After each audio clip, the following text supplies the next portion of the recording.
Have you ever found yourself thinking, I know what I should do, I just don't know if I can? Your partner apologized, or maybe they didn't. Maybe they're trying harder than they used to, and maybe they're still avoiding the conversation altogether. Either way, you're stuck asking yourself questions you never imagined you'd need to answer. How many chances is enough? Am I asking for too much? Should I keep trying? Or am I hanging on to something that's never going to change? Those questions can keep you awake at 2 a.m. They follow you into the grocery store. They sit beside you at work, and they make you second guess your own instincts because every answer feels like it comes from a place of cost.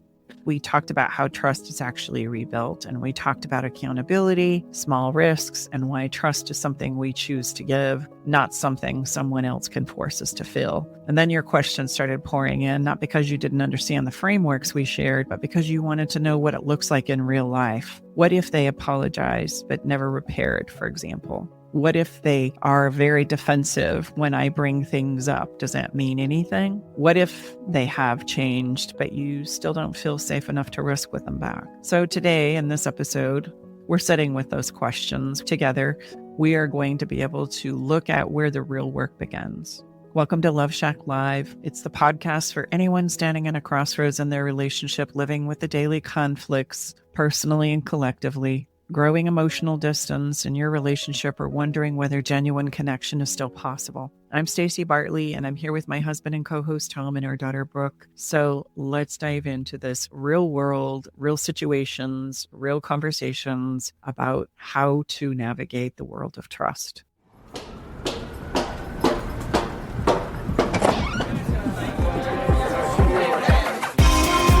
Hey, thank you for coming. Welcome to the Love Shack. The main point of our previous episode on trust was this. Trust is built by two people risking. When only one person risks, that's not a failure on your effort, it's actually information. In our last episode, we also taught how trust actually works. And so this week, we sit with the real situations you sent to us. The ones where the framework meets a defensive partner, a refusal to repair, or a heart that's already walked away. And by the way, thank you, listeners, for your questions. You shared on our social channels, our email. We read every one and picked a few to dive into today. Most of these questions came from our accountability video, so we might want to do a quick recap of that too before we start the questions. So for anyone who missed it, trust and accountability are two very different things. Trust is one part and is something you give, a risk you decide to take with another. Nobody can hand it to you, no matter how well they behave. Accountability is the other part needed from the person whose actions broke the trust. It's also part one of the 4 steps needed for the rebuilding of trust when it's breached. And those 4 steps, because I'm sure they're going to come up in the answer to the questions, is number 1, they take accountability. That's important because they're acknowledging the impact. Number 2, they make an effort to understand the impact on others from their choices.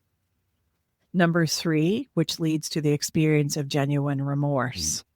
There needs to be a place of genuine remorse. That's important because it motivates the change that's needed. Number 4, this motivates the needed behavior change over time. And so number 4 is the rebuilding part, but we often miss the first 3 steps. It's not one grand conversation or gesture. It's 4 steps, doable steps, but each one can have their own places of nuance and resistance on everybody's part. So we're going to dive into them so that you can see them play out in real time. I also want to just say what struck us in the comments is that nobody was confused by the framework, but more so what happens when the steps are missed. It's kind of like a, now what do I do, right? If I did steps 1, 2, 3, and 4, now what? And I'm still struggling with this. So that's what today's episode is all about. It's about the now what. Our promise and what you will not find in this episode is us telling you whether you should stay or go. But we will help you see your situation clearly enough that your next step becomes your own choice and you know the choice that needs to be made. A few things to keep in mind that we discussed last week that will become important to remember today is, again, trust rebuilds from many small risks, not just one giant conversation. I can't trust them really means I don't feel safe risking with them yet. And I encourage you to hang on to the word yet in that statement that I just made because it's important. Okay, let's do this. Okay. I tried having the bigger conversation, but it was still focused on my reaction to the hurt and me still being hung up on the past. Apologies were said, but no repair was done. Some people just want a clean slate without doing the work. So this statement here, what we can see from the question is she risked. Mm-hmm. She stepped in exactly the way that we talked about last week, and then it got turned back on her. The conversation turned into being about her reaction instead of her needing her hurt to be heard. And that's an important nuance and distinction there. The distinction is this question needs apology and rebuilding. An apology that is the acknowledgement of what has happened in the past that hurt or is still challenging for your partner. Rebuilding is the behavior that takes place in the now. And I need both acknowledgement of impact and understanding the hurt and impact, essentially a willingness to hear and accept it is the challenge. So you're just hung up on the past. By the way, that statement in that question, you're still hung up on the past. I want to just note here in translation, what's being said here is I don't want to look at the impact. It's uncomfortable for me. That's what that means. It often leads to the decision that as a couple, we'll never bring this up again. It becomes the classic pattern of shutdown that prevents us from rebuilding anything. It also creates an illusionary clean slate, which seems achievable if we don't talk about it. Well, I think it's also what comes to mind is not specifically here, but I mean, emotionally, we behave as if we're just going to lop that, whatever that year, that situation, that challenge. And believe me, we're not about ruminating it and bringing it up, but there has to be some completion around it so we can move forward.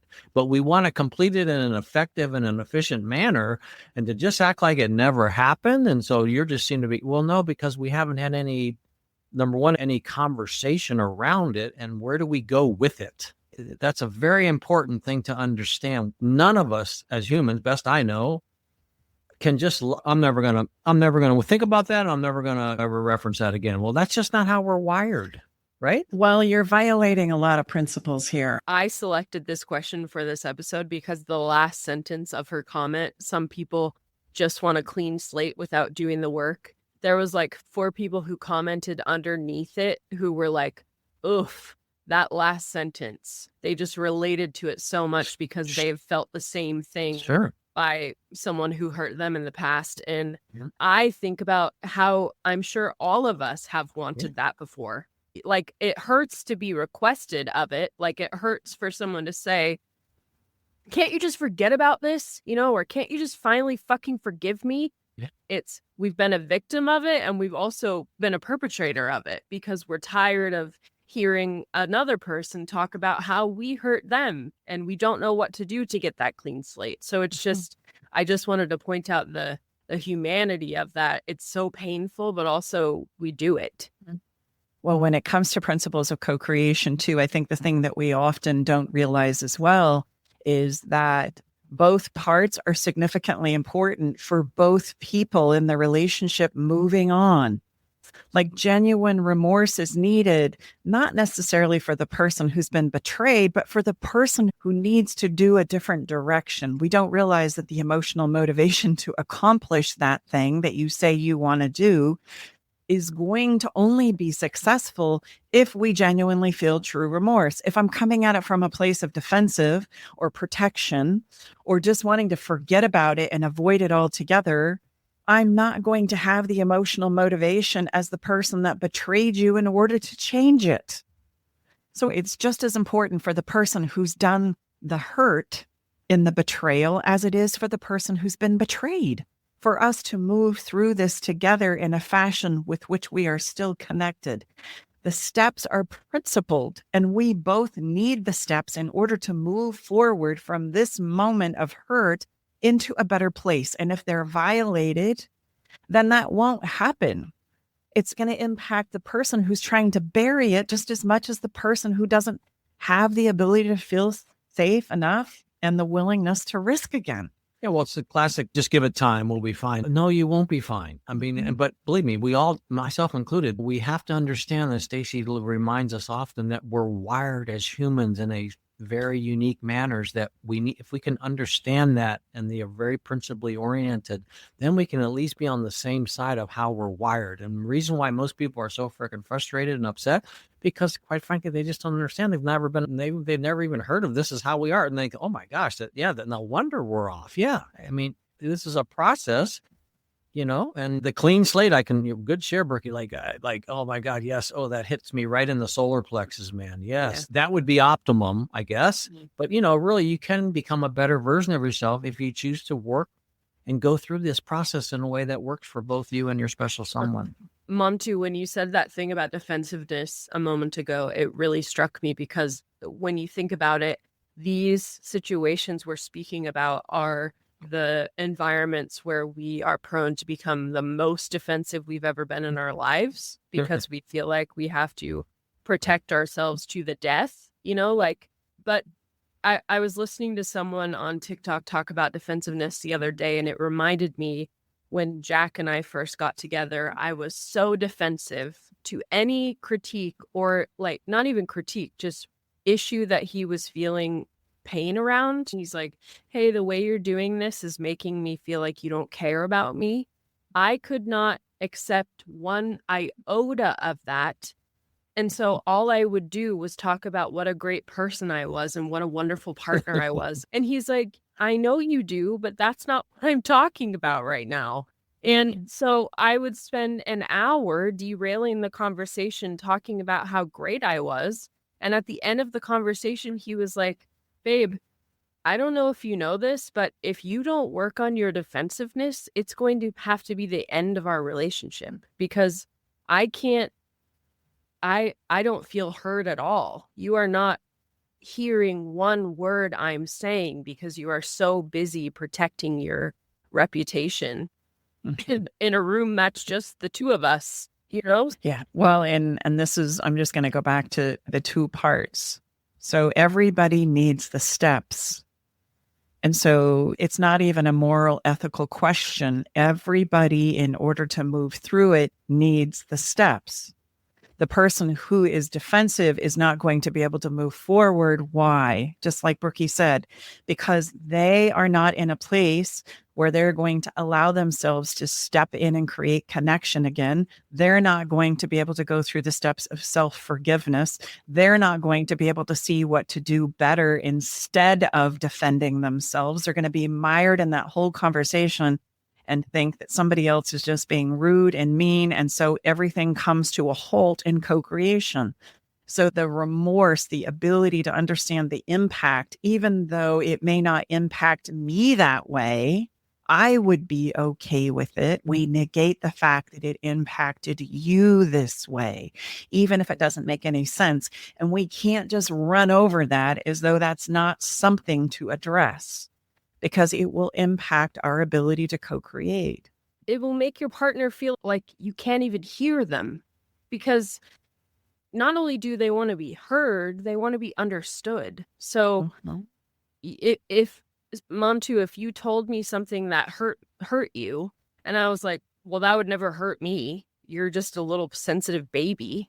Would you feel like you could tell me the next thing that hurt you? I know you get what I'm saying, but 100%. Just for the audience to know, this is the thing I was just talking about with Jack. He was explaining to me how I deeply hurt him, and I was pretending not to understand him just to defend myself. Yes. Saying, it's impossible that could have hurt you because I would never do that, or that would never hurt me. But that hurt him so much more by me just going on this tirade of pretending not to get what he was saying, just because it would have been too much of a blow to my ego to admit that I did do that, Yeah. And that's why claiming my spot and my participation in this is always the way through principally. Not sometimes, all the time. Because it's so hard. And We don't talk about things here because they're easy. We're not giving you a shortcut. We're giving you the principle that we all need to understand so that we can truly create real long-lasting success with these things. So one person needs the acknowledgement before they're willing to risk again. Otherwise, the person who has been hurt, is unable to fully risk again. And the person who is expressing genuine remorse needs to accept the fact that I did this thing and here's what I'm going to do differently so that they too can move on and through it and forgive themselves. And then we're in a place where now we have a clean slate. Not by pretending like we're never going to talk about it again and we never bring it up again and we can't discuss it again. That is an illusion that then ends up destroying the very thing that we're striving to prevent by the avoidance in the first place. So you end up getting exactly what it is you didn't want. And so as we break this down, she got words of accountability in the form of an apology and maybe moments of remorse. And what's missing is the willingness to acknowledge the impact of the behavior on the other part of the person. And without this step, they together as a collective won't feel safe to risk and will be prevented from moving into step 4, which is changing our behavior. It's going to inhibit the whole process. Yeah. Does that make sense? Absolutely. Okay, perfect. So why do we fight so hard for a clean slate then? Just to avoid it, to shut it out, to get defensive. Like, why is that our natural inclination? To avoid everything you just said. Because we just want to, hard. we want to go right. We want to like, oh, good. Like, oh, heck no. I hear what you said, but like, no. I just want a clean slate. We'll just go right to we're going to pass go and collect our $200 and start right there. I mean, come on, man. I so do I, but that, it's not going to go well. No. I mean, well, we're mired in probably shame, embarrassment. God, yeah. Or on the other side, we feel like there's a penance that needs to be paid. Somebody must pay. So I've got to make you pay before we rebuild. And I'll be the judge and the jury of when there's been enough penance paid. And then we'll see where we're going to go from there. There's not having enough skills to sit and understand the impact of my actions. I don't even know how to do that. I've never done that. I just know it feels awkward and uncomfortable. So hell no, I'm not doing that. Yeah. Or we just can't stop like replaying the pain. Oh, we yeah, can't exactly. Stop replaying the hurt, the catalytic moment. We can't stop reliving that, Mm-hmm. We get obsessively stuck in that rabbit hole. No, it's like right? a never-ending loop that will never go away. Mm-hmm. Yes.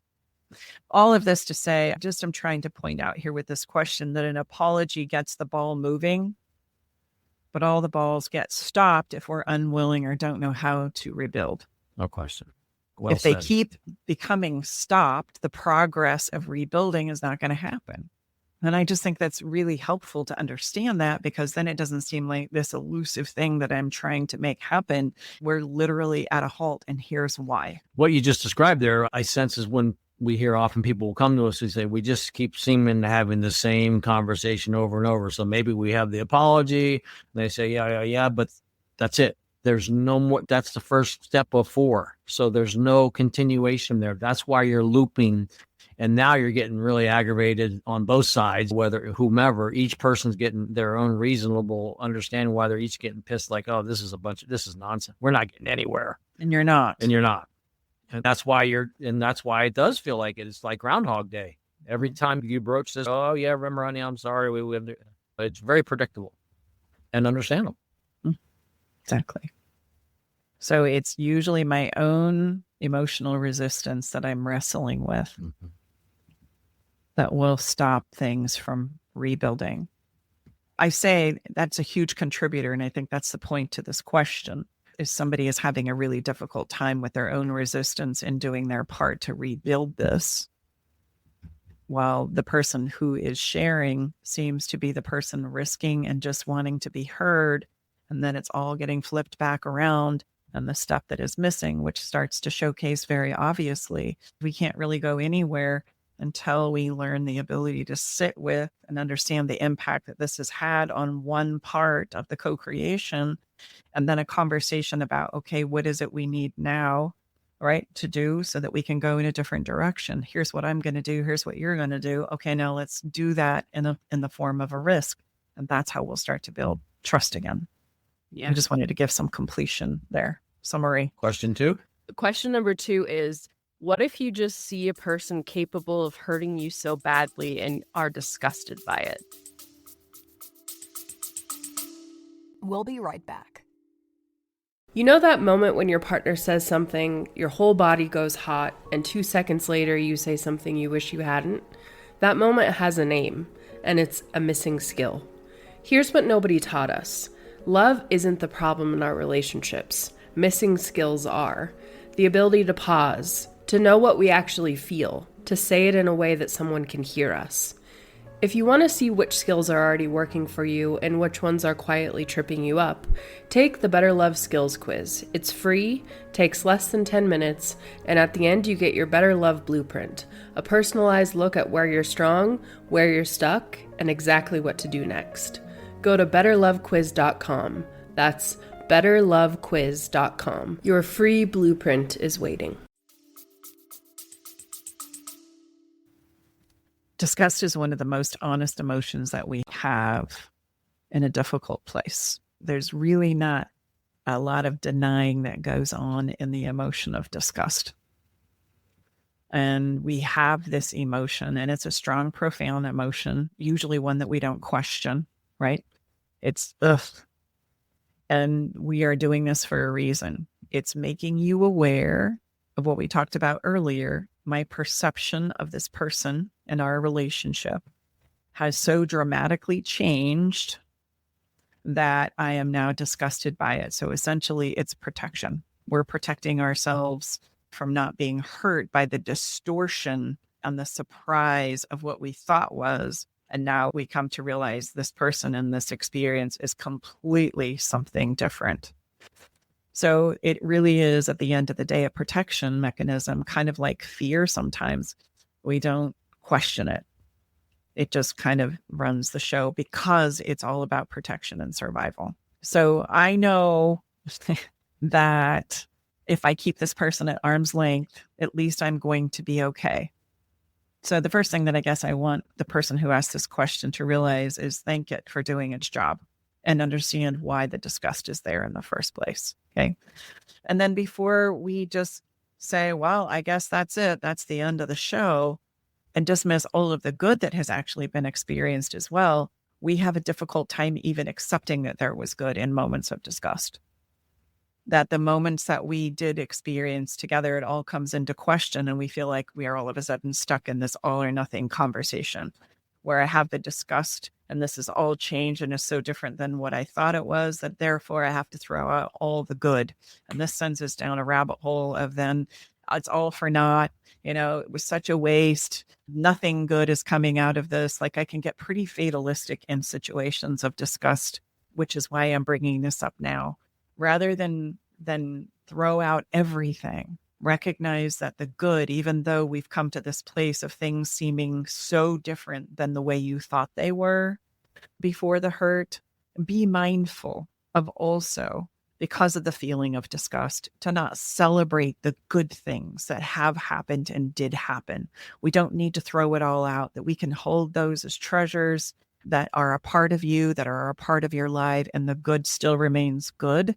But now what we need to do is question where we're going from here, because as time has progressed on, there has been a lot of distortion in regards to what I thought we were and in regards to the direction I thought we were traveling. I have a question. Have you ever witnessed a couple come back from this disgusted place back to their connection with each other? Mm-hmm. I think one of the most profound clients that kind of highlights this is earlier on in their marriage, a lot of disgust, right, took part in both sides. The disgust of myself and who I showed up as a young version of me. And of course, the disgust of his partner for absolutely showing up that way in their relationship, which greatly impacted her. And the profound ability that each of them could sit with each other and sharing those deep emotional places of impact is what gave them the ability to get through the disgust and into creating a version that was really thriving and healthy in the second half of their marriage. And to the best of my knowledge, they're still together to this day. And I remember thinking to myself many times how brave both of them were for their willingness to continue to confront those very challenging things, in spite of the protection part that disgust will bring.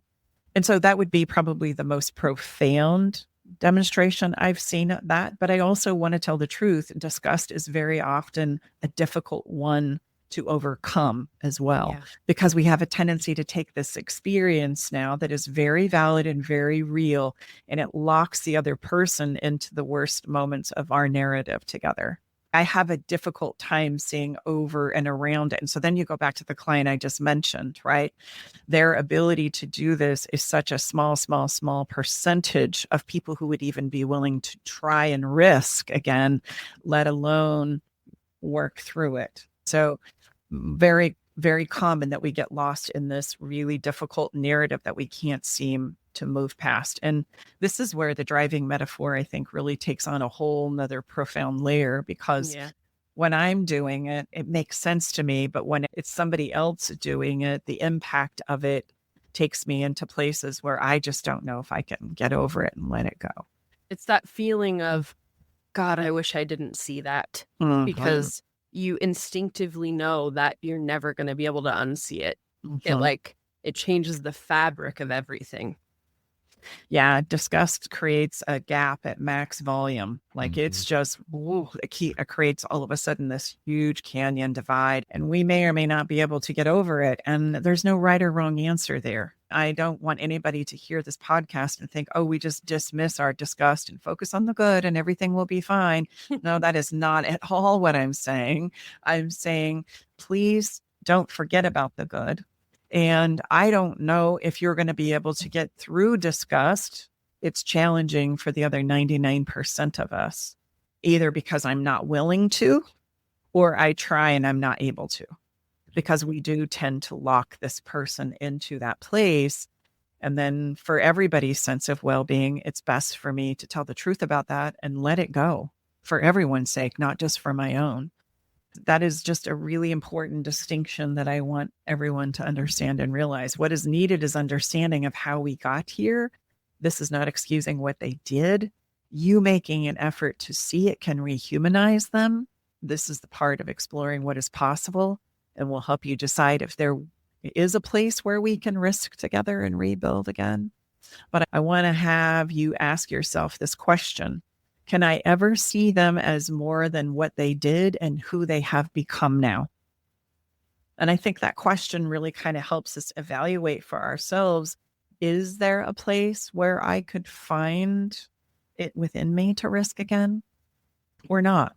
Because if I can't see that happening for myself, and believe me, I've been in that place, then it's probably best for me to acknowledge that, again, for everyone's sake, as hard as that is. Sometimes the answer is not yet. Sometimes it's no, but both are allowed. And I think it's really important for you to allow yourselves to really evaluate what your answers to that question would be. Disgust is simply the awareness and the protection talking. Let it protect you. Just don't let it be the only experience that gets understood. And if you realize after some exploration that the way you see them is not possible to change for you, as difficult as it is, we need to accept that too. What do you do when the person who broke trust refuses repair through avoidant behaviors, perpetuates the harm, excuses the harm, focuses only on intent versus impact, and then turns everything back around when you pull away? I really tried to have this conversation, but it was impossible. My partner got really cold, even mean. In the end, I left him, even though I loved him so much, and I still love him. What could I have done different? I really still don't know. I feel like this is a great question for everyone whose story didn't end in a rebuild. Yeah. Right. And we tend to loop in our doubt there. But if maybe they could have, or if I could have, or so first of all, let's talk about what she did really well in her share. She risked. She did her best to have the much needed conversations, and she asked for the repair to be had. And I want to emphasize that's her part. The person who has been impacted by this, that is her part. That is all we can really ask of them to do. And then here comes the other side of the equation in co-creation. You cannot co-create trust by yourself.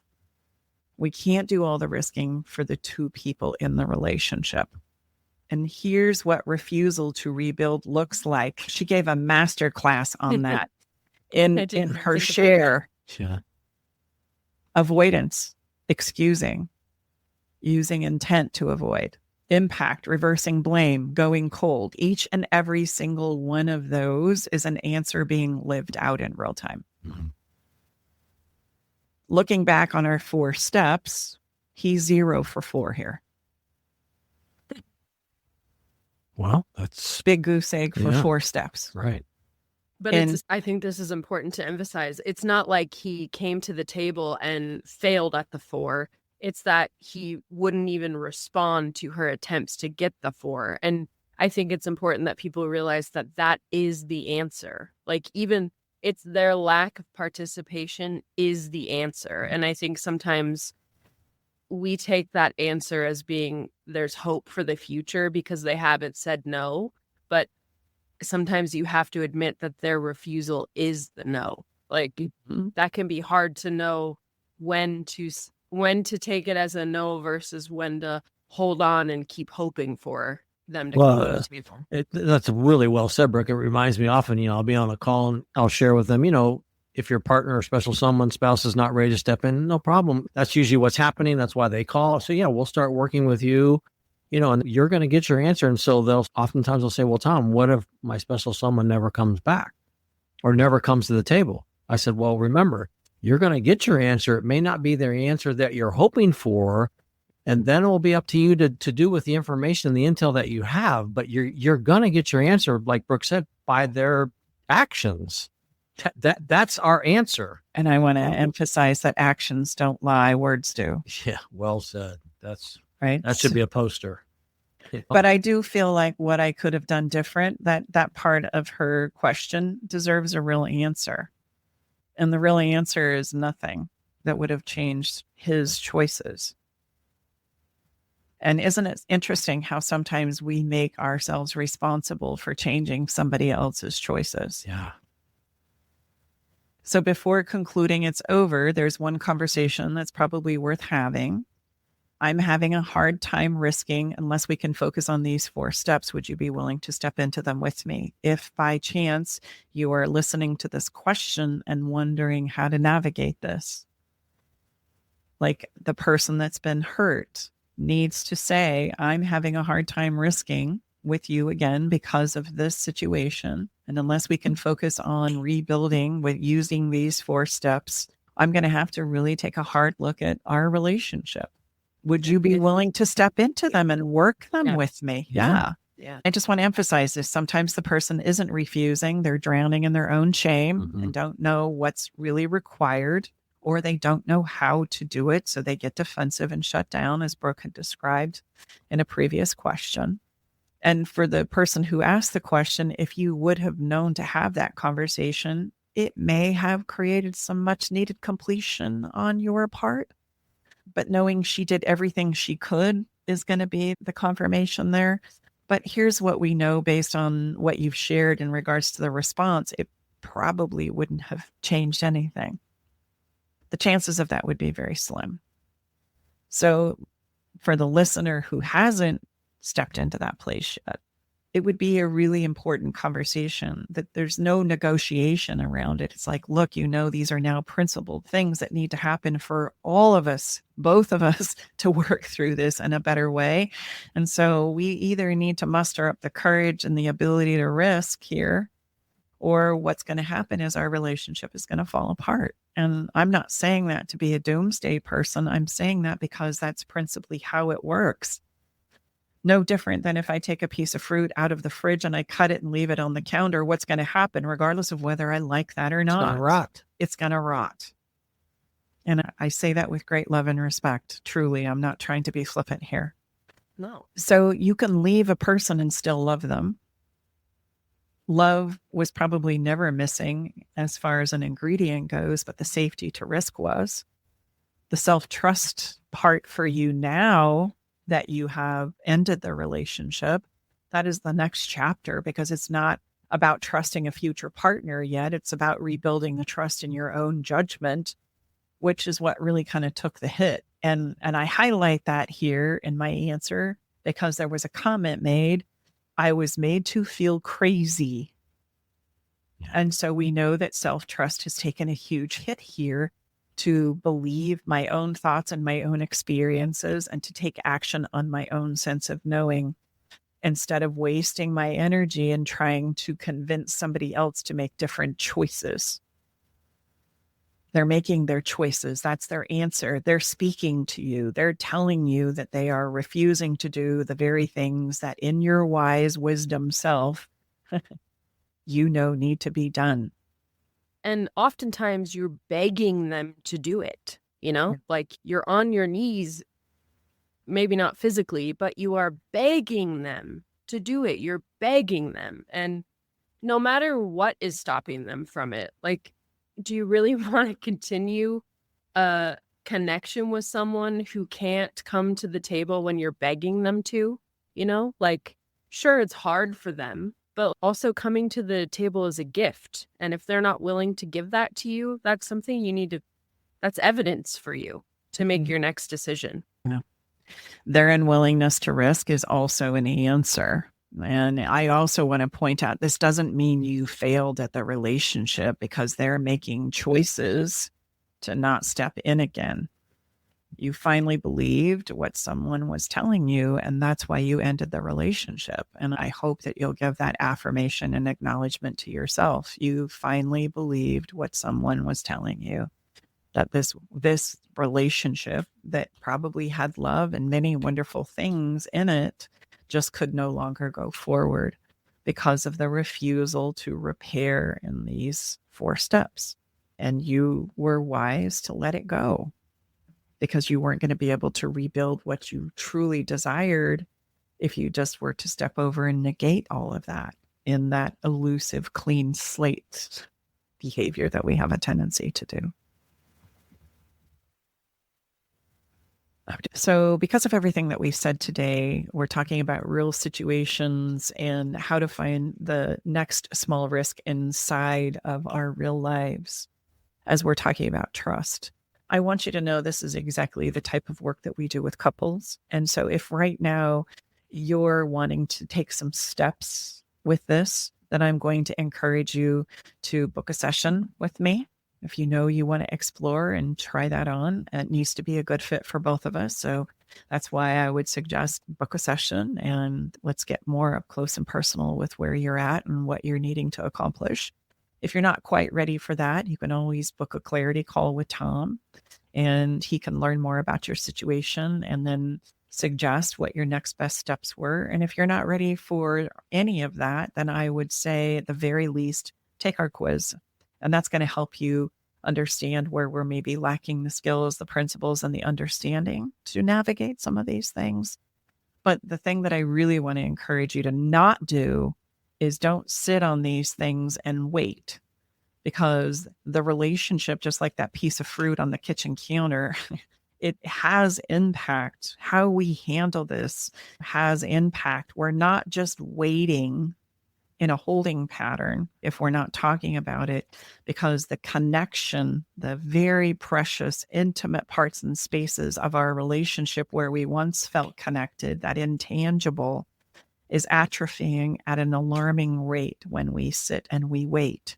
And commonly, how we start to cope with that is going numb and just pretending that everything is okay as we go through the motions of life, of paying the bills, taking care of the kids, mowing the grass, planning the vacation, going on a Friday night date.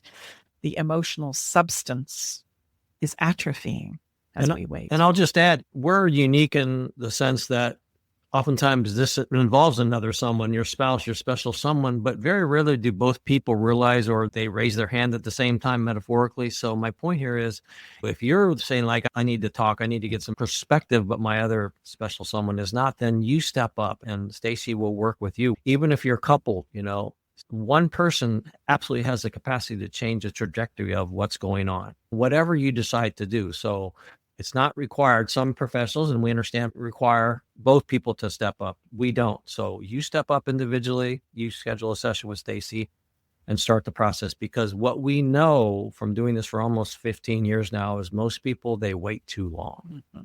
Absolutely. Many things I'm 100% sure of. That one is that. Most of us wait too long. Yeah. So let's step into a little bit of follow the fun, shall we? I came up with what I thought was just a fun little idea, right? It's the idea of how do I just make this situation 10% safer, right? Like just to kind of challenge ourselves. We've been talking about risk and stepping in and what's my part and all those things. And so I thought, well, what's something that could be 10% safer? And then I went, oh my gosh, that's a really good principle. Yeah. Just across the board. In lots of because we think we have to hit the home run, and that's why most of us won't do it. Yes. Me included, man. It's too big of a jump. Yes. It's not even realistic. And we think we need to climb this emotional scale in like these huge leaps and bounds when really, especially when I'm just looking for places to risk with myself, right? Or risk with somebody else, right? Build friendships. I just need a little teeny tiny bit more safety. In CrossFit, put the 2.5 pound plate on. You don't have to put the 25 pound plate on. Just put the 2.5 on and then work up after that. Dude, we just had that moment today where you're like, get the bigger bar. And I said, how about we just start with where we are and work from there? What a concept. Except instead of just immediately putting on 30 pounds, let's maybe just start with 5. Yeah. I'm going to encourage you in this follow the fun that with any stressful moment that you might find yourself pulling back, ask yourself, what would make this 10% safer for me to do right now, to risk a little bit right now? I want to point out, this is not solving the problem. This is not fixing anything. It's just creating a moment where everything gets just a teeny tiny bit easier. And that's everything. So I came up with a couple of examples, and I'm only going to give you a couple here just for the sake of time. But how about that difficult conversation that we all know we get sweaty armpits around and that we avoid like the plague, right? We know we need to have it. It's been eating at us. I've had 14 conversations with my partner in my own mind while I'm taking a shower for the last 2.5 weeks. I'm just trying to muster up the courage to step into the darn thing. Well, 10% safer might be asking for them to sit beside you instead of across the table, right? Or sit down so that we're eye to eye in this situation. That would help me kind of excel a little bit. Or how about the idea of beginning with, I'm really nervous to bring this up because I don't want to upset you. That would be a really great place to express what you're feeling. And it's amazing how when we can tell the truth in those moments. Or how about, is now a good time for me to bring up something that's very difficult for me? Like check in with them and say, hey, I'm ready. See if they're ready. How about example 2, the person who shuts down?